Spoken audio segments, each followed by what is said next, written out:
Bismillahirrahmanirrahim.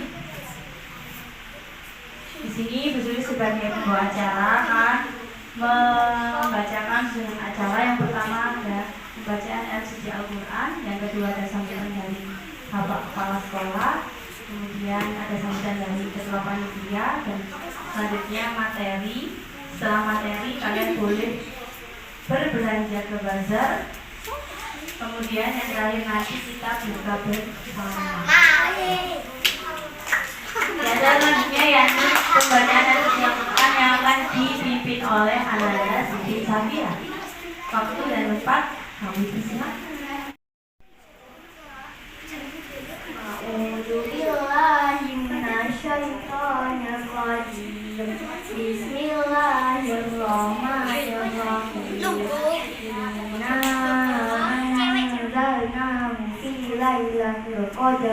Wama adraka ma lailatul qadar. Lailatul qadar khairun min alfi syahr. Tanazzalul malaikatu war-ruhu fiha bi'izni rabbihim kulli amr. Salamun hiya hatta matla'il fajr. Shadaqallahul azim. Oke, acara selanjutnya yaitu adalah sambutan dari Pak Ahmad Fajar Jaja Mulyana SPD. Waktu dan tempat kami persilakan.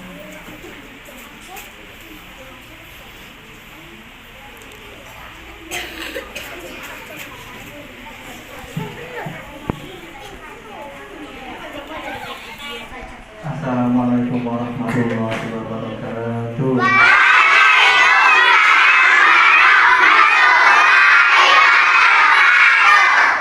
Anak-anak masih semangat? Mana semangatmu?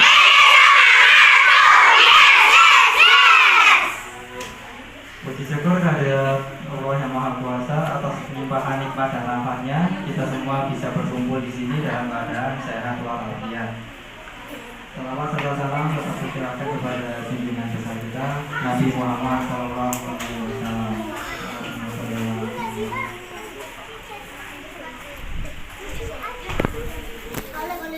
Pada nuansa Ramadan pada bulan ini, di mana seluruh ibadah kita di pahalanya dilipat gandakan, semoga puasa kita dilancarkan. Yang sholatnya masih bolong-bolong bisa sholat penuh, yang sholatnya masih di rumah bisa pergi ke masjid, yang nggak ngaji biasanya nggak ngaji kita banyak ngajinya, karena yang semua kita lakukan saat ini tuh pahalanya dilipat. Saya sebagai ketua panitia mengucapkan semoga anak-anak di sini senang dengan acara hari ini, dan semoga acara nanti berjalan dengan lancar sampai akhir. Amin. Dan semoga kita diberi keselamatan sampai pulang ke rumah. Oke, cukup sekian dari saya, kurang lebihnya saya mohon maaf. Assalamualaikum warahmatullahi wabarakatuh.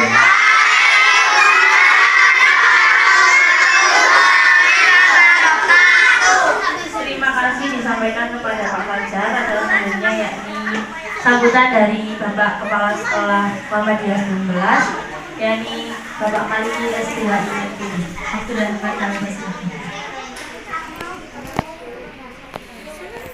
Bismillahirrahmanirrahim. Assalamualaikum warahmatullahi wabarakatuh.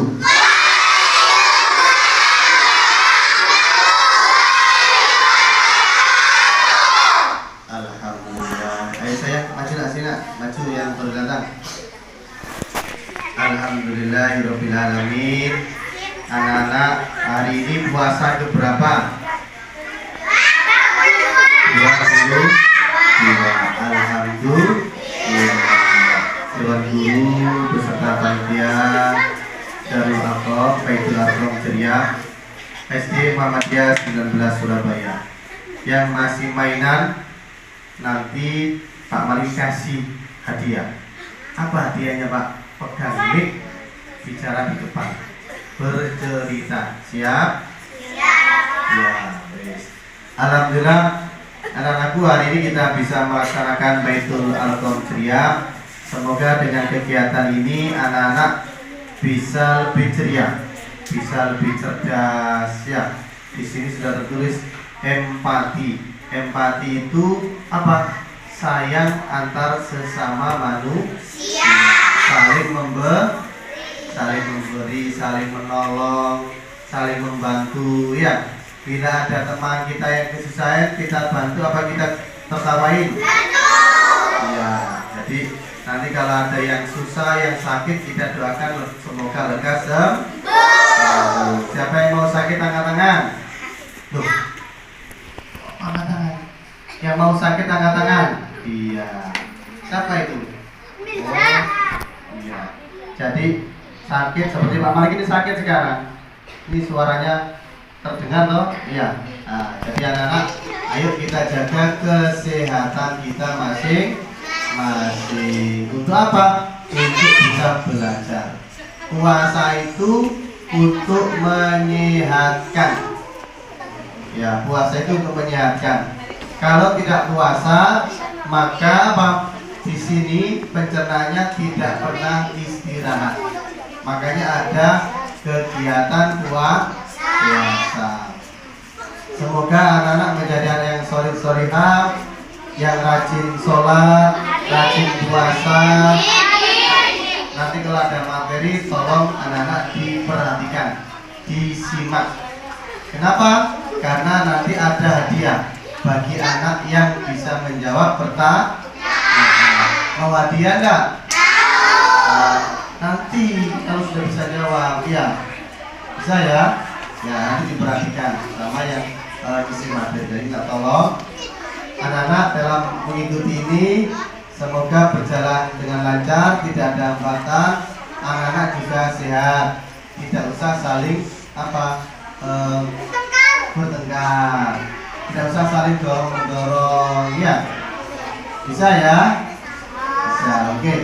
Dengan bacaan Bismillahirrahmanirrahim, Baitul Aqram ceria, sore hari ini kita buka bersama-sama. Oke, alhamdulillah sudah. Setelah ini anak-anak bisa mengikuti materi selanjutnya.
Sebelum memulai materi, Bu Faiza ingin mengajak kalian tepuk puasa. Ada yang sudah bisa? Bisa semua ya, tepuk puasa ya. Bersama-sama. Ayo. Tepuk puasa.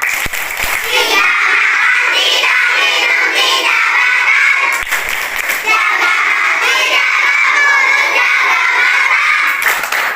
Puasa ibadah sambil menunggu buka.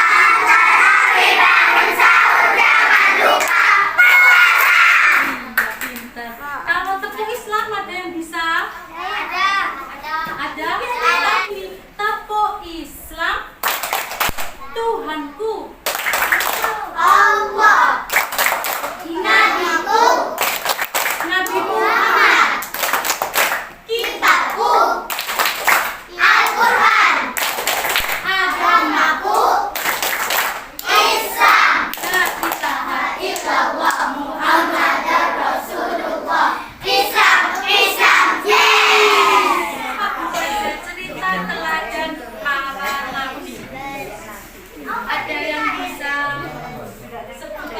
Usulis. Ada yang bisa?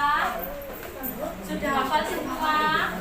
Nanti ya, nanti kita nyanyi lagi sama Bu Faiza. Sekarang Bu Faiza mau bercerita tentang kisah Nabi Ibrahim. Ada yang sudah mendengar kisahnya Nabi Ibrahim? Pastinya anak sudah mendengar semua tentang kisah-kisah para nabi. Tapi hari ini Bu Faiza ingin bercerita kisah Nabi Ibrahim. Coba dengarkan Bu Faiza. Kenapa sih Bu Faiza kok ingin cerita Nabi Ibrahim? Karena Nabi Ibrahim memiliki dua gelar. Yang pertama Khalilullah, yang kedua Abul Anbiya. Khalilullah artinya kekasihnya Allah, Abul Anbiya artinya bapaknya para nabi. Keren kan Nabi Ibrahim? Nabi Ibrahim dijuluki kekasihnya Allah dan ayahnya para nabi. Jadi ceritanya seperti pada zamannya Nabi Ibrahim, kan ya Bu Faiza ya, pada zamannya Nabi Ibrahim ada seorang raja, namanya Raja Namrud. Raja siapa? Raja Namrud. Raja Namrud ini terkenal raja yang sangat bengis. Anak-anak tahu bengis? Kejam, jahat, arogan, egois, pokoknya sangat-sangat menakutkan. Sombong, semua rakyatnya, semua penduduknya ketakutan. Sehingga Raja Namrud ini sangat-sangat disegani, maksudnya seperti dijadikan seperti Tuhan. Sama penduduknya itu, Raja Namrud ini dijadikan sebagai Tuhan.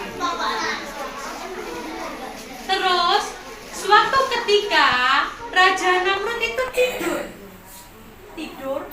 terus dia bermimpi mahkota yang biasa dipakai raja, mahkota yang dipakai raja-raja. Anak tahu mahkota? Tahu ya? Mahkotanya raja itu kan bagus ya, nggak ada yang bisa memiliki, nggak ada yang berani memegang, ya apa tidak? Mahkotanya Raja Namrud ini suatu ketika Raja Namrud ini mimpi ya nak ya, bukan kejadian. Raja Namrud ini mimpi mahkotanya diambil sama anak laki-laki, bukan orang laki-laki tapi anak laki-laki, masih kecil berarti anak laki-lakinya. Mahkotanya ini diambil anak laki-laki, dirampas mahkotanya, terus dihancurkan mahkotanya. Raja Namrud kaget, akhirnya dia terbangun dari tidurnya. Kok mimpiku jelek ya? Kenapa mimpiku ini? Kata si Raja Namrud. Akhirnya keesokan harinya Raja Namrud itu kayak ada rapat gitu loh, nak rapat kerajaan.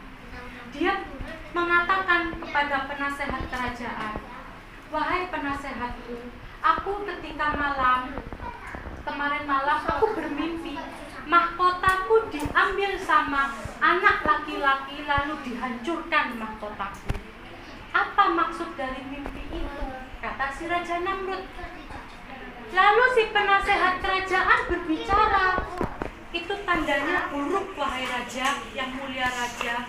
Kenapa kok bisa buruk? Katanya si Raja Namrud. Iya, mimpi itu adalah mimpi buruk. Artinya akan ada anak laki-laki yang menentang Raja Namrud. Kata si penasehat itu. Akhirnya si Raja Namrud ini karena ketakutan, dia memerintahkan para prajurit kerajaan untuk membunuh setiap bayi laki-laki. Ya karena itu tadi, karena si penasehat kan ngomong kalau mahkota yang dicuri anak laki-laki itu adalah simbolnya, artinya akan ada anak laki-laki yang melawan Raja Namrud dan bisa mematikan Raja Namrud. Maksudnya anak laki-laki kalau sudah besar nanti bisa melawan Raja Namrud. Dia akan membunuh Raja Namrud, dia bisa membunuh Raja Namrud. Akhirnya Raja Namrud kan ketakutan. Paham dari sini nak? Raja Namrud kan ketakutan. Akhirnya dia memerintahkan para prajuritnya untuk membunuh bayi laki-laki supaya tidak ada yang membunuh Raja Namrud. Akhirnya setiap ada bayi laki-laki yang baru lahir langsung dibunuh, langsung dikubur, langsung dipendam, langsung ditombak. Semuanya pokoknya harus dimatikan. Akhirnya suatu ketika ibunya Nabi Ibrahim ini hamil. Ibunya Nabi Ibrahim ini hamil besar, sudah mau melahirkan. Dia merasa ketakutan. Kalau bayiku laki-laki terus bagaimana? Masa iya anakku akan dibunuh? Akhirnya ibunya Nabi Ibrahim ini lari ke atas bukit bersama suaminya. Maksudnya ibu dan ayahnya Nabi Ibrahim ini lari di atas bukit. Ibunya Nabi Ibrahim saking takutnya dia melahirkan di dalam gua. Bayangkan lo anak-anak, nabi, seorang nabi lahir di dalam gua. Akhirnya ibu Nabi Ibrahim pun tinggal di dalam gua sampai dia lahir. Setelah lahir, bayinya laki-laki. Siapa bayi itu? Nabi Ibrahim pinter. Ibunya Nabi Ibrahim melahirkan di dalam gua dan keluar lahirlah Nabi Ibrahim. Bu, jadi Nabi Ibrahim itu di dalam gua? Iya, mulai bayi sampai dia dewasa dia ada di dalam gua. Dia tidak tahu alam, dia tidak tahu dunia, dia tidak tahu hewan, tumbuhan. Nabi Ibrahim tidak tahu apa-apa. Akhirnya lama-lama sampai Nabi Ibrahim sudah besar, sudah dewasa, akhirnya desas-desus kayak berita bayi laki-laki harus dibunuh, bayi laki-laki harus dibunuh itu sudah hilang dengan sendirinya. Jadi sudah tidak ada pembunuhan anak bayi laki-laki sudah tidak ada. Nabi Ibrahim sudah dewasa. Ketika sudah dewasa, Nabi Ibrahim keluar dari rumah. Nabi Ibrahim kaget, ini apa? Terus itu siapa yang menciptakan? Nabi Ibrahim yang lahir sampai besar di dalam gua, dia kaget melihat langit, dia kaget melihat awan, matahari, bulan, bintang, hewan, semua dia. Tapi Nabi Ibrahim, nabi yang cerdas, dia selalu berpikir. Ketika melihat hewan berjalan, hewan makan rumput, Nabi Ibrahim selalu melihat hewan ini siapa yang menciptakan? Tumbuhan ini siapa yang menciptakan? Langit, bumi, matahari, bulan, bintang, siapa yang menciptakan? Setelah itu Nabi Ibrahim melihat, Nabi Ibrahim kan ada di atas bukit ya. Nabi Ibrahim melihat yang di bawah. Orang-orang di bawah tuh kok menyembah patung? Kenapa patung kok disembah? Tapi Nabi Ibrahim juga sadar, ayahnya Nabi Ibrahim yang bernama Azar. Siapa nama ayahnya? Azar.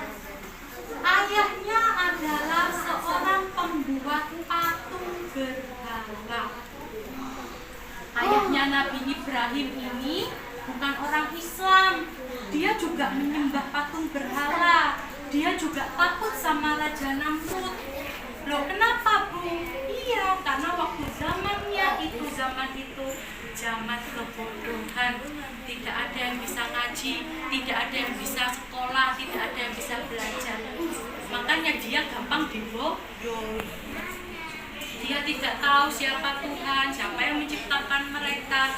Dia tahunya dia patung yang menciptakan saya. Jadi dia menyembah patung.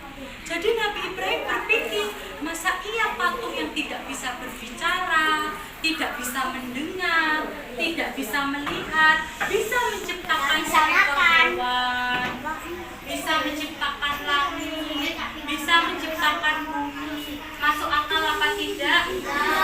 Tidak. Patung kan hanya diam saja di tempat. Terus dia disembah sama orang-orang. Patungnya dikasih sesajen supaya patungnya makan. Bodoh apa tidak? Jadi saya harus bersyukur kalau anak-anak sebagai orang Islam. Setelah itu Nabi Ibrahim mulai pagi, siang, sore, malam ketemu, besok lagi pagi, malam, pagi, malam.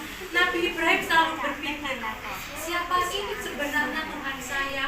Siapa sih orang yang menciptakan Tuhan saya. Lalu Allah memerintahkan malaikat Jibril untuk turun menjemput Nabi Ibrahim. Akhirnya si malaikat Jibril turun ke bumi. Kenapa? Setelah itu malaikat Jibril turun ke bumi menemui Nabi Ibrahim. Malaikat Jibril dengan sopannya mentok-tok pintu, tok-tok pintunya. Malaikat itu sopan loh, nak. Masa kita tidak sopan sebagai manusia, ya kan? Malaikat itu tok-tokan. Assalamualaikum. Nabi Ibrahim kaget. Siapa kamu? Kata si Nabi Ibrahim. Terus malaikat Jibril mengatakan, wahai Nabi Ibrahim, aku adalah malaikat Jibril utusan Allah. Siapa Allah itu? Kata Nabi Ibrahim. Mari ikut saya. Akhirnya Nabi Ibrahim diajak sama malaikat. Diajak kemana, Bu Faiza? Di atas surga. Langsung naik ke langit. Nabi Ibrahim dengan bahagianya. Nabi Ibrahim dengan bahagianya dia naik ke atas bersama malaikat. Setelah itu bertemu sama Allah, bertemu sama para nabi, bertemu dengan semua para malaikat. Akhirnya Nabi Ibrahim dikasih tahu siapa pencipta, siapa Tuhan kita, siapa agama kita, kitabnya kita, semua dikasih tahu sama Allah. Akulah yang menciptakan. Aku bisa menciptakan hewan bersuara. Aku bisa menciptakan langit dan bumi, kata si Allah. Semuanya. Bisa, Allah bisa menciptakan semuanya. Setelah itu, Nabi Ibrahim masih berpikir, masa iya ya dia adalah Tuhan saya? Masa iya dia orang yang menciptakan langit dan bumi, hewan dan tumbuhan? Terus Nabi Ibrahim bilang seperti ini, ya Allah, kalau memang Engkau Tuhan, kasih bukti kepada saya kalau Engkau adalah Sang Maha Pencipta. Terus Allah bilang seperti ini, wahai Nabi Ibrahim, kalau kamu masih ragu kalau aku Tuhanmu, ambil seekor burung. Lalu Nabi Ibrahim dikasih burung sama malaikat, seekor burung hidup satu. Si burung satu ini, maksudnya burung ini yang dikasih malaikat ini, Nabi Ibrahim disuruh membunuh. Nabi Ibrahim menyembelih burung, satu burung dijadikan 4 bagian, kepalanya, kakinya sendiri, sayapnya, dadanya. Setelah dipotong menjadi 4 bagian, Allah memerintahkan untuk menyembunyikan di suatu tempat yang berbeda-beda. Jadi Nabi Ibrahim kepalanya ditaruh sana, sayapnya ditaruh sana, kakinya di sana, dadanya di sana. Pokoknya pisah-pisah Nabi Ibrahim naruh bagian potongan burung ini. Lalu Nabi Ibrahim bertanya, setelah itu bagaimana ya Allah? Kata Nabi Ibrahim. Lalu Allah dengan penuh keyakinan Allah yang Maha menciptakan semuanya, Allah menyatukan burung yang tadi itu yang disembunyikan Nabi Ibrahim utuh kembali menjadi burung yang hidup. Jadi Nabi Ibrahim kaget, bisa ya, kok bisa? Terus Allah mengatakan, akulah Tuhanmu, aku yang menciptakan langit dan bumi, aku yang menciptakan manusia, aku yang menciptakan hewan, aku yang menciptakan tumbuhan. Dari sana Nabi Ibrahim pun percaya jika Allah adalah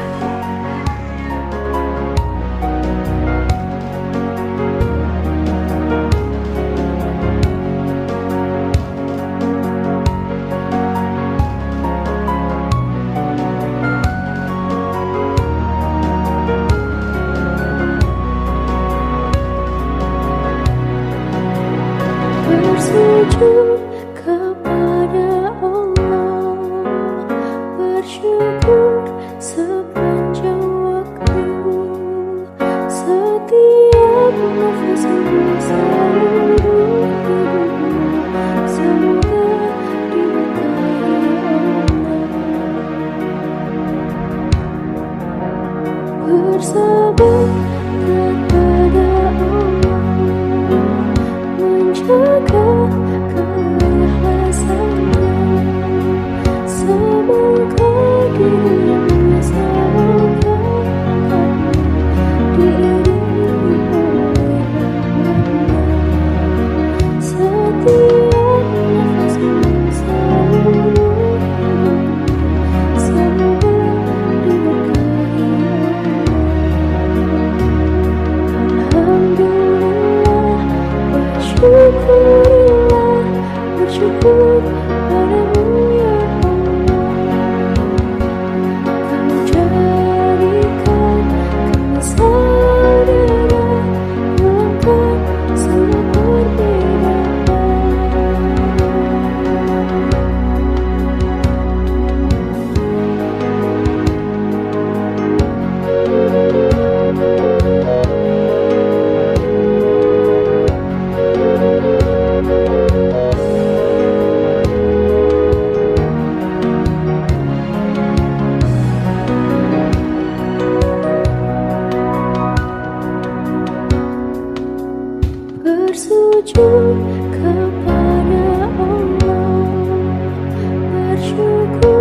bersyukur padamu ya Allah. Kau jadikan kami saudara, hilangkan semua perbedaan. Alhamdulillah, bersyukurillah, bersyukur padamu ya Allah. Kau jadikan kami saudara, indahnya aku bersama. Alhamdulillah, bersyukurillah, bersyukur padamu